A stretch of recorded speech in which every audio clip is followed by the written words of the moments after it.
Imagine dois colossos dominando as extremidades opostas do mundo conhecido. A oeste, o Império Romano, com suas legiões e estradas de pedra definindo o futuro da Europa. A leste, quase espelhado em tamanho, população e poder, estava a dinastia Han. Embora esses dois gigantes nunca tenham se encontrado diretamente, conhecendo-se apenas através de rumores e mercadorias trocadas por intermediários, ambos moldaram irrevogavelmente a civilização humana. No entanto, enquanto Roma caiu e a Europa se fragmentou em dezenas de nações e línguas, o legado Han permaneceu unificador. A dinastia Han, que governou a China de 206 a.C. até o ano 220 d.C., esta dinastia não foi apenas mais uma família governante nos anais da história chinesa.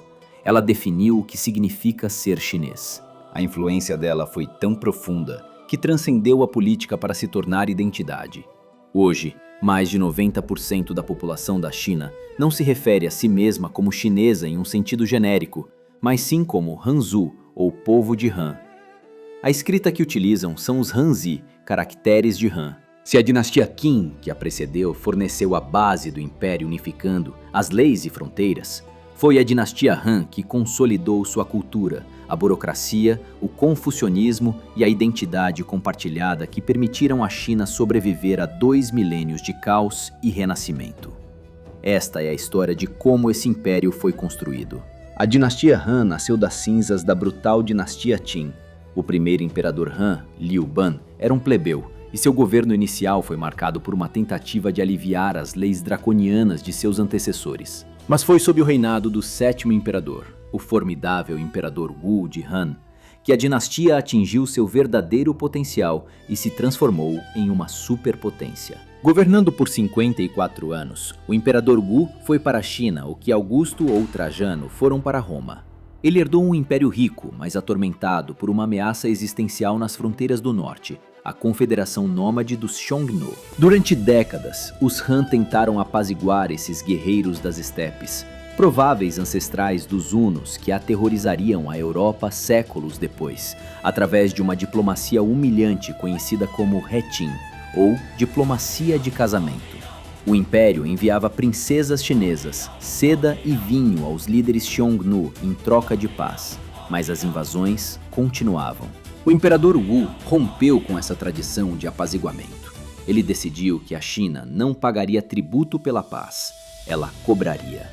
Iniciou-se então uma série de campanhas militares massivas que expandiriam a Grande Muralha muito além de suas fronteiras originais, empurrando o império para a Ásia Central, Coreia e o que hoje é o Vietnã, dobrando o tamanho do território chinês. A guerra, no entanto, custava caro. Para financiar exércitos de centenas de milhares de homens sem levar os camponeses à falência, o que inevitavelmente causaria revoltas, o imperador Wu implementou uma revolução econômica, a nacionalização das indústrias vitais. O Estado assumiu o monopólio do sal, do ferro e do álcool. Essa decisão gerou um dos debates econômicos mais famosos da antiguidade, os discursos sobre o sal e o ferro, onde letrados confucionistas argumentavam contra a interferência do Estado na economia, enquanto ministros pragmáticos defendiam que os lucros eram essenciais para a defesa nacional. Mas o império não se faz apenas com dinheiro e espadas. Precisa de mentes. Foi nesta era que os Han começaram a substituir a aristocracia hereditária por uma burocracia baseada no mérito. Eles instituíram o sistema Xiaolian, o filial e incorrupto, onde governadores locais deveriam recomendar jovens talentosos para o governo, baseando-se em sua virtude moral e conhecimento, não em sua riqueza. Embora ainda fosse um embrião do famoso sistema de concursos públicos que viria depois, essa mudança plantou a semente da meritocracia chinesa. A ideia radical de que quem deve governar são os mais capazes e virtuosos, independentemente de onde nasceram. Com o cofre cheio e os melhores administradores, o palco estava montado para a China se abrir para o mundo. A globalização antiga não começou em salas de reunião ou portos marítimos, mas na cela de um diplomata explorador chamado Zhang Tian.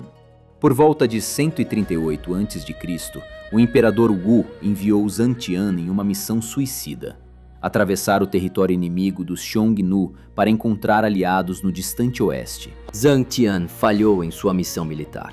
Ele foi capturado mantido prisioneiro por mais de uma década. E quando finalmente escapou e retornou à corte Han, não trouxe o exército aliado que o imperador desejava. No entanto, ele trouxe algo muito mais valioso: conhecimento.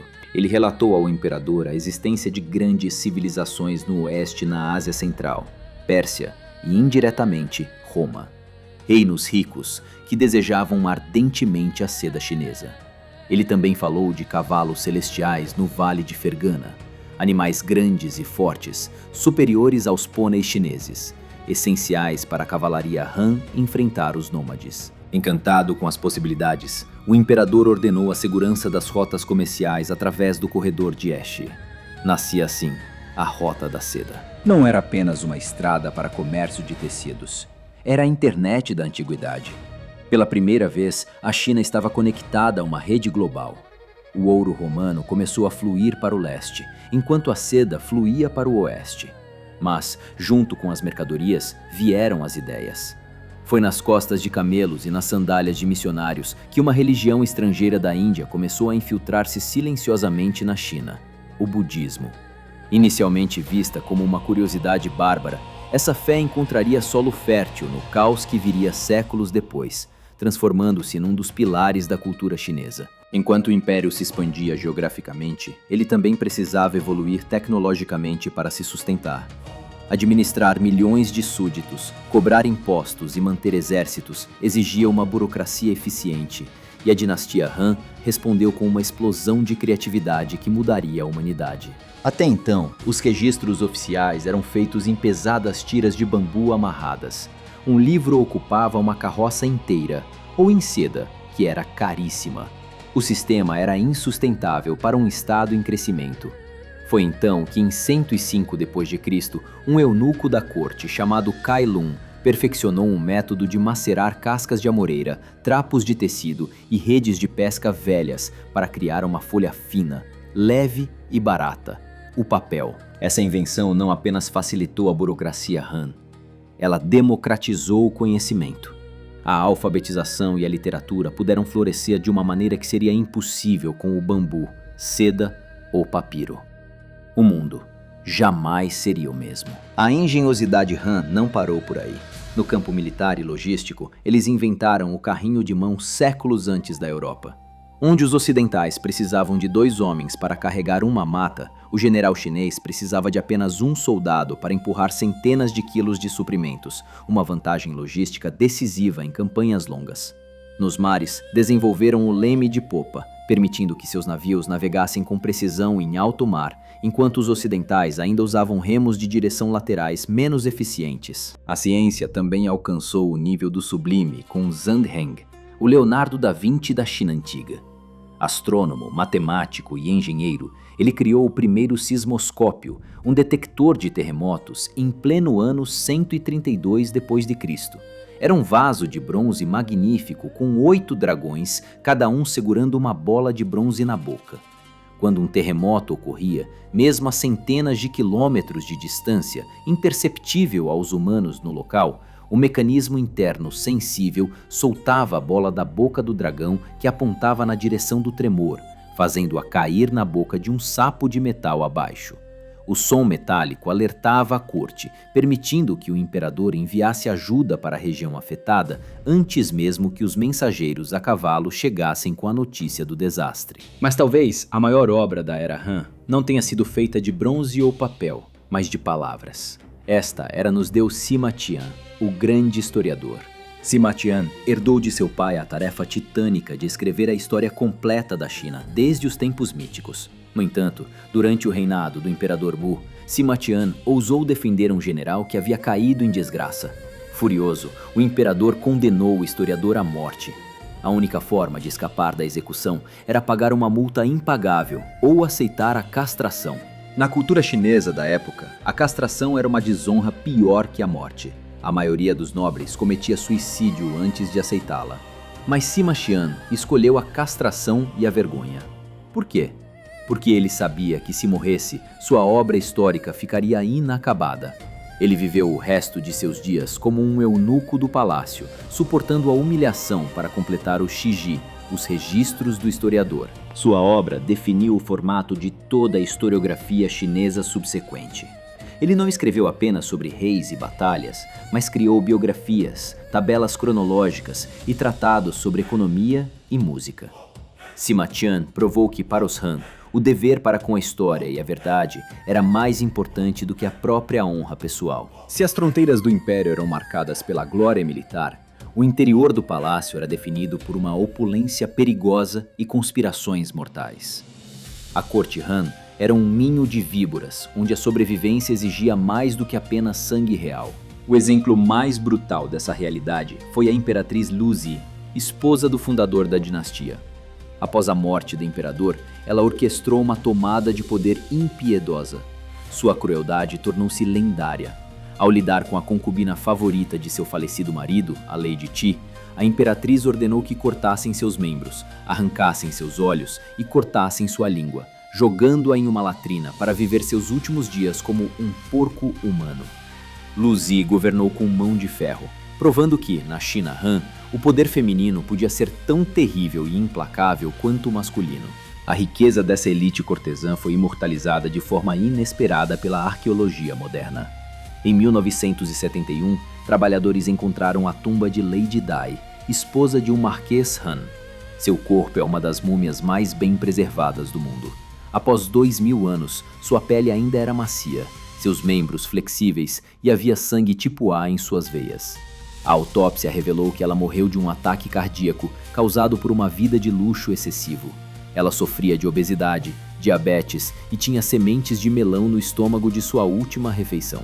Seu túmulo, repleto de seda, lacas e receitas culinárias, é um retrato da sofisticação da vida aristocrática Han. Entre o período do Han Ocidental e Han Oriental, a dinastia sofreu uma interrupção bizarra. Um oficial chamado Wang Mang usurpou o trono em 9 d.C., fundando a curta dinastia Qin. Wang Mang é frequentemente chamado pelos historiadores modernos de socialista antes do socialismo, ou o viajante do tempo. Ele tentou abolir a escravidão, nacionalizar o ouro e redistribuir todas as terras do império, tirando dos latifundiários para dar aos camponeses. Suas reformas, embora bem intencionadas, foram desastrosas. A economia colapsou, o Rio Amarelo inundou, um sinal clássico de que ele perdeu o mandato do céu. E ele foi morto por rebeldes, permitindo que a família Liu restaurasse a dinastia Han para mais 2 séculos de governo como o Han Oriental. Mas nenhum império dura para sempre. O fim da dinastia Han é uma lição clássica sobre como grandes potências implodem por dentro antes de serem conquistadas por fora. No século II d.C., o ciclo dinástico atingiu sua fase terminal. Uma sucessão de imperadores crianças subiu ao trono, o que criou um vácuo de poder. De um lado, as imperatrizes viúvas e seus clãs tentavam controlar o jovem imperador. Do outro, os eunucos do palácio, que controlavam o acesso físico ao monarca, tornaram-se os verdadeiros governantes, enriquecendo através da venda de cargos e corrupção desenfreada. O governo central, paralisado, ignorou o sofrimento nas províncias. A fome e as enchentes levaram o povo ao desespero, criando o terreno fértil para o fanatismo religioso. Em 184 d.C., estourou a rebelião dos turbantes amarelos.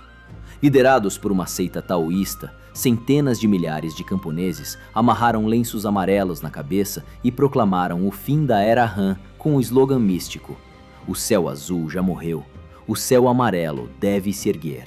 Para esmagar essa revolta massiva, o governo imperial cometeu um erro fatal. Deu autonomia militar aos generais provinciais e senhores da guerra. Eles derrotaram os turbantes amarelos, sim, mas depois perceberam que não precisavam mais obedecer ao imperador. O império se fragmentou. Senhores da guerra como o tirano Dong Zhuo e o astuto Cao Cao transformaram o imperador em uma marionete. Em 220 d.C., o último imperador Han abdicou e a China se partiu em 3 reinos rivais, dando início a uma era de guerra civil romântica e sangrenta que duraria décadas. A dinastia Han desapareceu do mapa político em 220 d.C., mas nunca desapareceu da alma do povo chinês ou do povo de Han, como seus herdeiros preferem. Seu legado não está em ruínas de pedra, como o Coliseu de Roma, mas na sua rica cultura viva. Eles estabeleceram o confucionismo como a espinha dorsal moral do Estado.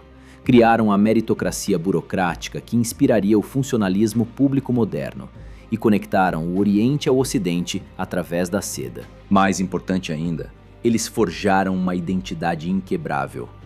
Nos séculos de caos que se seguiram, quando a China foi invadida por nômades e dividida inúmeras vezes, a ideia de Han permaneceu como a cola que mantinha a civilização unida. Eles provaram que dinastias vêm e vão, perdem e ganham o mandato do céu, mas a civilização que os Han consolidaram seria eterna. Para muitos, a China moderna, em sua essência, ainda é o Império Han renascido.